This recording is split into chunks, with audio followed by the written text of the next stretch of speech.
பாலஸ்தீனத்திற்கு ஆதரவாக இன்றைக்கு ஈஃபில் டவருக்கு முன்பதாக பத்திரிகையாளர்கள் ஆர்ப்பாட்டம் நடத்தியிருக்கக்கூடிய காட்சிகள் இன்றைக்கு இடம்பெற்றிருக்கிறது. இதுவும் ஒரு முக்கியமான ஒரு அம்சமாக சர்வதேச ஊடகங்களில் இடம் பிடித்திருக்கிறது. பாலஸ்தீனத்திற்கு ஆதரவாக அவர்கள் ஆர்ப்பாட்டங்களை செய்து கொண்டிருக்கிறார்கள் என்கிற செய்திகள். இப்படியான செய்திகளுக்கு மத்தியில் இன்றைக்கு லெபனானும் அதே போன்று குவைத்தும் ஒரு திரைப்படத்திற்கு தடை விதித்திருக்கிறார்கள் என்கிற செய்தி வெளியாகி இருக்கிறது. சீன அதிபர் ஷி ஜின்பிங் வெளியிட்டிருக்கக்கூடிய அறிக்கையில் என்ன சொன்னார்னா, பாலஸ்தீனம் தனி நாடாக உருவெடுக்கப்பட வேண்டும்.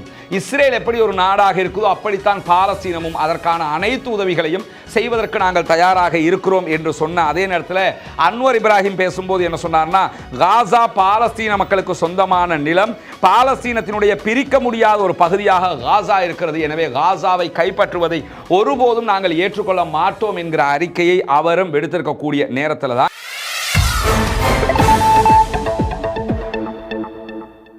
அன்பிற்கினிய சகோதர சகோதரிகளே, நம் அனைவர் மீதும் ஏக இறைவனுடைய அமைதியும் கருணையும் உண்டாகட்டுமாக. அஸ்ஸலாமு அலைக்கும் வரஹ்மத்துல்லாஹி வபரகாத்துஹு. அக்டோபர் மாதம் 7ஆம் தேதி 2023 காசா மீதான இஸ்ரேலிய ஆக்கிரமிப்பு யுத்தம் ஆரம்பிக்கப்பட்டு இன்றோடு 559வது நாளாக இருக்கிறது.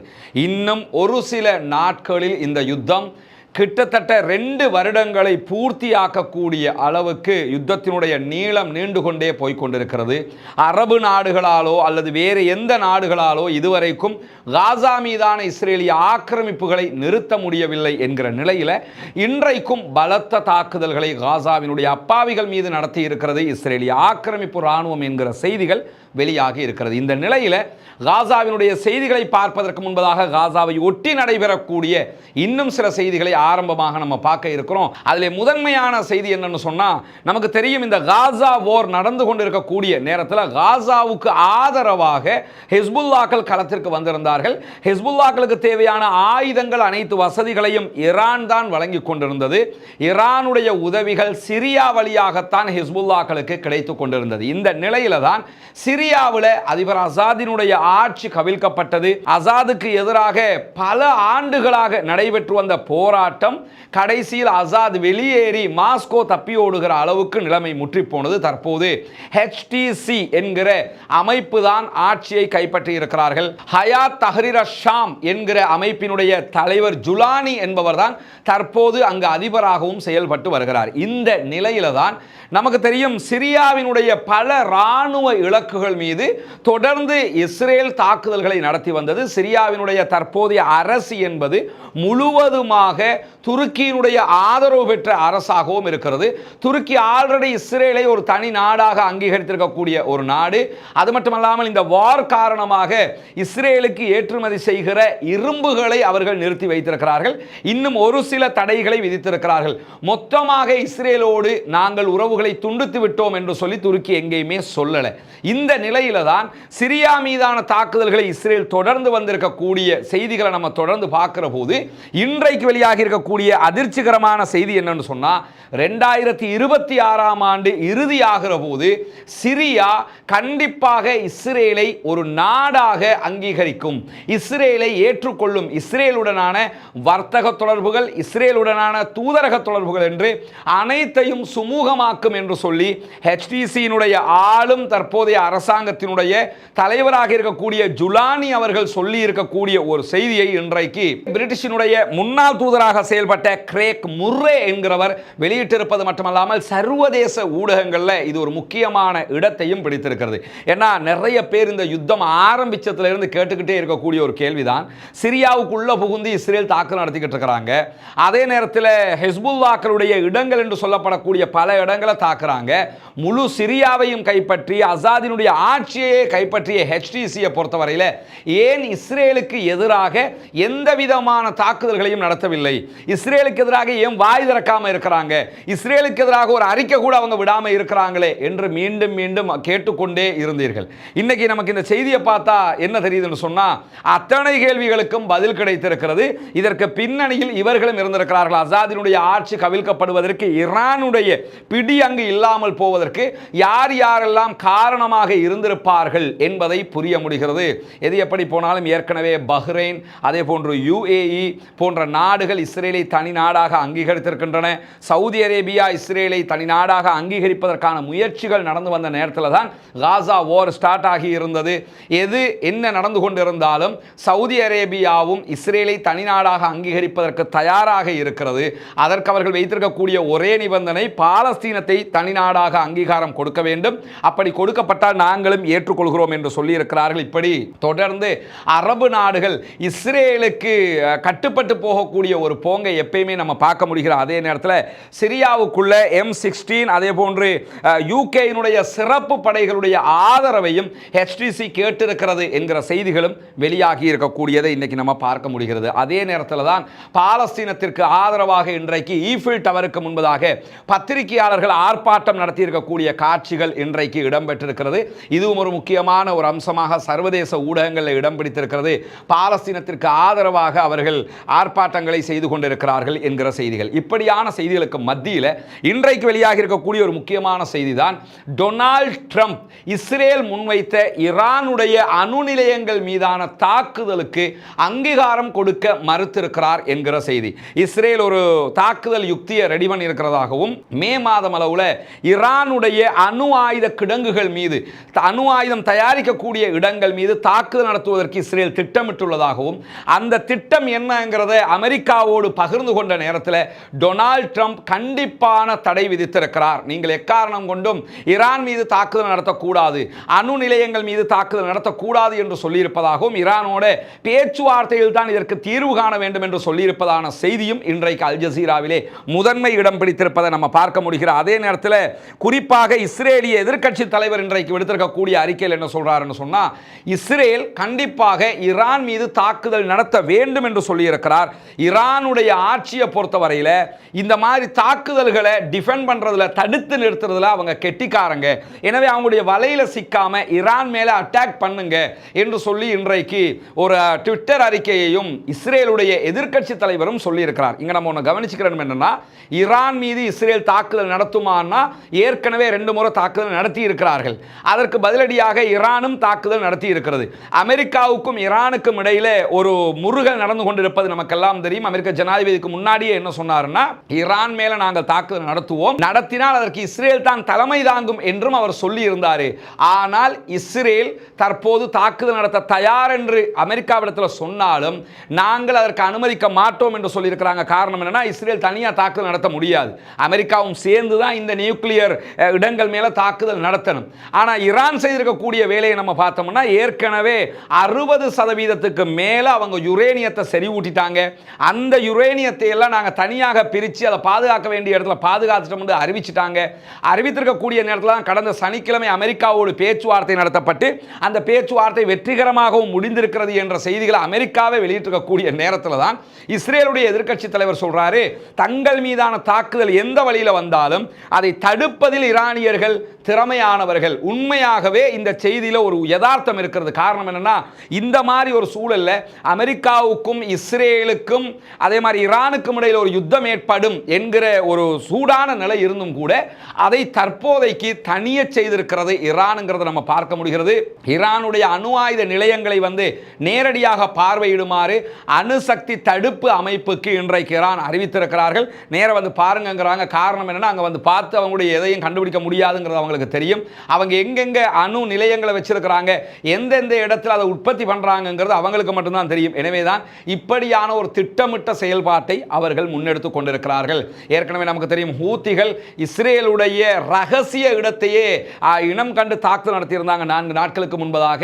அந்த அளவுக்குண்டான தொழில்நுட்பம் ஈரானிடத்தில் இருக்கிற காரணத்தினால தான் பாருங்கன்னு அழைச்சிருக்கிறாங்க. எனவே ஈரான் தற்போது பேச்சுவார்த்தைகளிலும் சாதித்துக் கொண்டிருக்கிறது என்பதை நாம புரிந்து கொள்ள முடிகிறது. அதே நேரம் இன்றைக்கு அமெரிக்க அதிபர் வெளியிட்டிருக்கக்கூடிய அறிக்கையில் ஈரானுடைய எண்ணெய்களை வாங்கக்கூடிய, ஈரானிடத்திலிருந்து பெட்ரோல் வாங்கக்கூடிய சீன நிறுவனங்களுக்கு தடை விதித்திருக்கிறார். அந்த சீன நிறுவனங்கள் அமெரிக்காவிலும் பிசினஸ் பண்றதுனால எங்க நாட்டில் நீங்க ஈரான் இருந்து ஆயில் எடுத்தீங்கன்னு சொன்னா எங்க நாட்டில் பிசினஸ் பண்ண முடியாது என்கிற ஒரு தடையும் விதித்திருக்கிறார் என்கிற செய்திகளும் மேலதிகமாக இன்றைக்கு வெளியாகி இருக்கக்கூடிய நேரத்தில் தான் இன்றைக்கு லெபனானும் அதே போன்று குவைத்தும் ஒரு திரைப்படத்திற்கு தடை விதித்திருக்கிறார்கள் என்கிற செய்தி வெளியாகி இருக்கிறது. இந்த திரைப்படம் டிஸ்னி வெளியிட்டிருக்கக்கூடிய ஒரு திரைப்படமாக இருக்கிறது. இஸ்ரேல் ராணுவத்தில் செயல்பட்ட ஒரு சோல்ஜராக செயல்பட்டு பின்னர் நடிகையாக மாறிய நடிகை கால் கடோட் என்கிறவர் தான் இந்த திரைப்படத்தில் நடித்திருக்கிறார் என்கிற காரணத்தினால இந்த திரைப்படம் குவைத்திலும் லெபனானிலும் ஒளிபரப்பப்படுவதற்கான தடை விதிக்கப்படுகிறது என்று சொல்லி இன்றைக்கு இரு நாடுகளும் அறிவித்திருக்கிறார்கள். காசாவுக்கு ஆதரவாக இந்த நிலைப்பாட்டை நாங்கள் எடுத்திருக்கிறோம். ஏன்னா அந்த கால் கடோட்ங்கிறவங்க இஸ்ரேலில் இந்த வாரை 100% அங்கீகரிக்கக்கூடிய ஒருத்தராக இருக்கிறாரு. எனவே இஸ்ரேலை ப்ரமோட் பண்ணக்கூடிய இந்த நடிகையினுடைய திரைப்படத்தை நாங்கள் எங்க நாட்டுக்குள்ள ப்ரமோட் பண்ண முடியாது என்கிற அறிக்கை அந்த ரெண்டு நாடுமே இன்றைக்கு அறிவித்திருக்கக்கூடிய நேரத்தில் தான் முழுவதும் இன்றைக்கு நடத்தப்பட்டிருக்கக்கூடிய தாக்குதல்களில் சுமார் 27 பேர் கொல்லப்பட்டிருக்கிறார்கள், ஷஹீதாகி இருக்கிறார்கள் என்கிற செய்திகள் வெளியாகி இருக்கிறது. 36க்கு மேற்பட்ட அப்பாவிகள் இன்றைக்கு படுகாயம் அடைந்திருக்கிறார்கள் என்கிற செய்திகளும் வெளியாகி இருக்கிறது. இந்த நிலையில தான் பாலஸ்தீனத்தை தனி நாடாக அங்கீகரிக்க வேண்டும் என்கிற ஒரு கூட்டறிக்கையை இன்றைக்கு மலேசியாவும் சீனாவும் சேர்ந்து வெளியிட்டிருக்கிறார்கள். சீனாவினுடைய அதிபர், இந்த அமெரிக்க அதிபர் நிறைய வரி விதிப்பு கொள்கைகளை நடைமுறைப்படுத்தி வர்றார். அதுவும் சீனா மேல அவர் விதிக்கிற வரியெல்லாம் பார்த்தா சீனா பிசினஸே பண்ண மாட்டாங்க அமெரிக்காவோடுங்கிற அளவுக்கு விதிச்சுக்கிட்டு இருக்கிறாரு. அதே நேரத்தில் சீனாவும் அமெரிக்காவுக்கு எதிர் வரிகளை விதித்துக் கொண்டிருக்கிறார்கள். இந்த நிலையில தான் சீன அதிபர் என்ன பண்றாருன்னா நிறைய நாடுகளுக்கு பயணம் மேற்கொள்கிறார். இந்த பொருளாதார வார்ல யுத்தத்தில் தங்கள் பக்கம் பல நாடுகளை ஈர்த்துக் கொள்வதற்கான பயணமாக அது அமைந்திருக்கிறது. அந்த அடிப்படையில் தற்போது மலேசியாவில் இருக்கிறாரு, வியட்நாம் போக இருக்கிறார். இப்படி பல நாடுகளுக்கும் அவர் பயணிக்க இருக்கிற நேரத்தில் தான் இன்றைக்கு அன்வர் இப்ராஹிம் மலேசிய பிரதமரோடு நடத்திய பத்திரிகையாளர் சந்திப்பில் சீன அதிபர் ஷி ஜின்பிங் வெளியிட்டிருக்கக்கூடிய அறிக்கையில் என்ன சொன்னார்னா, பாலஸ்தீனம் தனி நாடாக உருவெடுக்கப்பட வேண்டும். இஸ்ரேல் எப்படி ஒரு நாடாக இருக்குதோ அப்படித்தான் பாலஸ்தீனமும் அதற்கான அனைத்து உதவிகளையும் செய்வதற்கு நாங்கள் தயாராக இருக்கிறோம் என்று சொன்ன அதே நேரத்தில் அன்வர் இப்ராஹிம் பேசும்போது என்ன சொன்னார்னா, காசா பாலஸ்தீன மக்களுக்கு சொந்தமான நிலம், பாலஸ்தீனத்தினுடைய பிரிக்க முடியாத ஒரு பகுதியாக காசா இருக்கிறது. எனவே காசாவை கைப்பற்றுவதை ஒருபோதும் நாங்கள் ஏற்றுக்கொள்ள மாட்டோம் என்கிற அறிக்கையை அவரும் எடுத்திருக்கக்கூடிய நேரத்தில் தான் இன்றைய தினம் பாலஸ்தீன விடுதலை அமைப்பினுடைய துணை ராணுவ குழு நெட்சாரிம் காரிடோர் என்று அறிவிக்கப்படக்கூடிய வடக்கையும் தெற்கையும் பிரிக்கக்கூடிய பகுதிகளில் இஸ்ரேலிய போர்சஸ் இருக்கக்கூடிய பகுதிகள் மீது ராக்கெட் தாக்குதல்களை நடத்தி இருக்கிறார்கள். 2 ட்ரோன்களையும் கைப்பற்றி இருக்கிறார்கள் என்கிற செய்தி வெளியாகி இருக்கிறது. 6 ராக்கெட் தாக்குதல்கள் நடத்தப்பட்டிருக்கிறது. 2 ட்ரோன்கள் கைப்பற்றப்பட்டிருக்கக்கூடிய அதே நேரத்தில் குவாட் கேப்டர்களும் இன்றைக்கு 2 கைப்பற்றப்பட்டிருக்கிறது. ஆளில்லா ட்ரோன், கண்காணிக்கிற ட்ரோன், அதையும் அவங்க கைப்பற்றி இருக்கிறாங்க என்கிற செய்திகளை சொல்லியிருக்கிறார். அதே நேரம் பாலஸ்தீன விடுதலை அமைப்பு வெளியிட்டிருக்கக்கூடிய அறிக்கையில் கடந்த 24 மணி நேரங்களுக்குள்ளாக கிழக்கு தூஃபா பகுதிகளில் வஃபா மருத்துவமனைக்கு அருகாமையில் நடத்திய தாக்குதல்களில் 3 மெர்காவா டேங்குகளை யாசின் 105 என்கிற அவர்களுடைய தயாரிப்பு ராக்கெட்டுகள் மூலமாக அளித்திருக்கிறோம் என்று சொல்லியிருக்கிறார்கள்.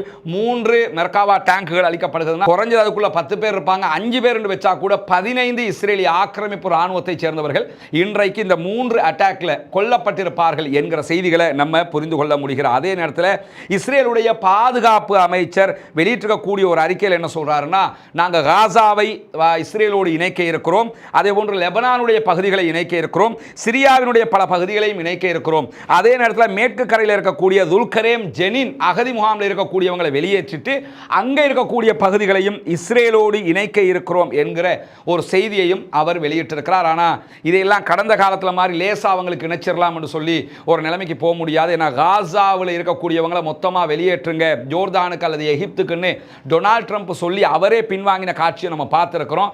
யுத்தம் நடக்கிறது, சண்டை நடக்கிறது, மக்கள் கொல்லப்படுகிறார்கள். ஆனால் இந்த இடங்களை மொத்தமாக அவங்க அபகரித்து கொள்ள முடியும் என்பதை, உடனடியாக நடத்த முடியும் என்பதை யாரும் ஒப்புக்கொள்ள முடியாது. வெஸ்ட் பேங்க்ல வேணும்னா அவங்க அதை பண்ணலாம், லெபனானில் அதை பண்ண முடியாது. சிரியாவில் HTC அவங்களுக்கு சப்போர்ட்டாக இருந்தாங்கன்னு சொன்னால் பண்ண முடியுமே தவிர காசாவையும் லெபனானையும் அப்படி அவர்கள் பண்ண முடியாது என்பதையும் நம்ம புரிந்து கொள்ள முடிகிற அதே நேரத்தில் தொடர்ந்து நம்ம அறிவிச்சு வர்றோம், இஸ்ரேலுடைய இராணுவத்துக்குள்ள ஒரு புரட்சி வெடித்திருக்கிறது.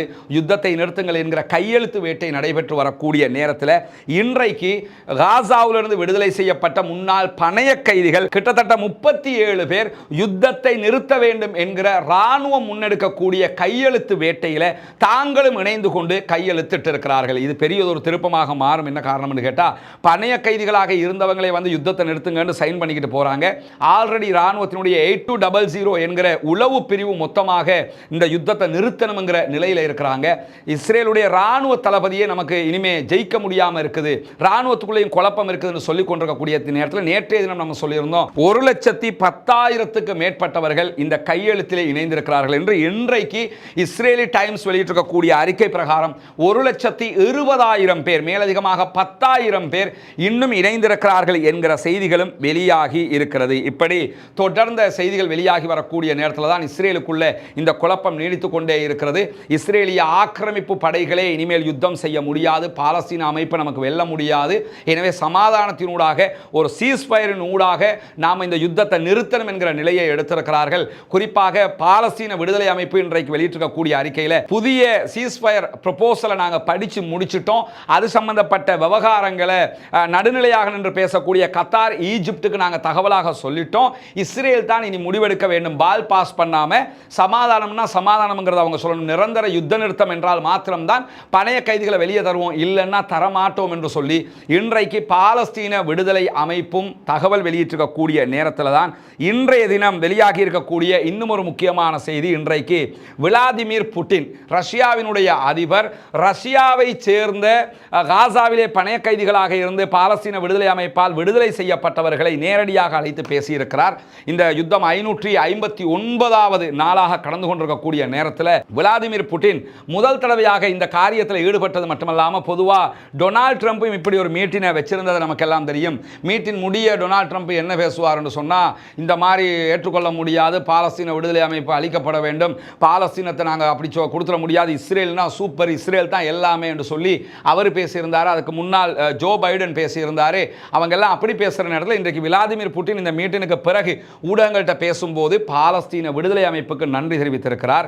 எங்களுக்கும் உங்களுக்கும் இருக்கக்கூடிய அந்த உறவு காரணமாக எங்கள் மக்களை நாங்கள் மீட்டெடுக்க முடிந்தது, எனவே பாலஸ்தீன விடுதலை அமைப்புக்கு நன்றி தெரிவித்துக் கொள்கிறேன் என்று பல வரலாற்று செய்திகளை எல்லாம் பேசி விளாடிமிர் புட்டின் சொல்லியிருக்கிறது மட்டுமல்லாமல் தெரியும். ஏற்கனவே விளாடிமிர் புட்டினும் அதே போன்று சைனாவும் இணைந்து பாலஸ்தீனத்தில் இருக்கக்கூடிய 14 குழுக்களையும் ஒன்றாக இணைத்து விட்டிருக்கிறாங்க. பாலஸ்தீனத்திற்கு ஆதரவாக நிறைய உதவிகளை செய்யக்கூடியதாக ரஷ்யா செயல்பட்டு வருகிறது, சீனா செயல்பட்டு வருகிறது. இன்னும் சொல்ல போனால் ஈரான் இவ்வளவு உதவிகள் செய்வதற்கும் இந்த 2 நாடுகள் கூட காரணமாக இருக்கிறது என்பதெல்லாம் நமக்கு தெரியும். எனவே ரஷ்ய அதிபர் இன்றைக்கு பாலஸ்தீன விடுதலை அமைப்புக்கு நன்றி தெரிவித்திருக்கக்கூடிய செய்திகளும் வெளியாகி இருக்கு. இவைகள் தான் இன்றைக்கு வெளியாகி இருக்கக்கூடிய மிக முக்கியமான செய்திகளாக இருக்கிறது.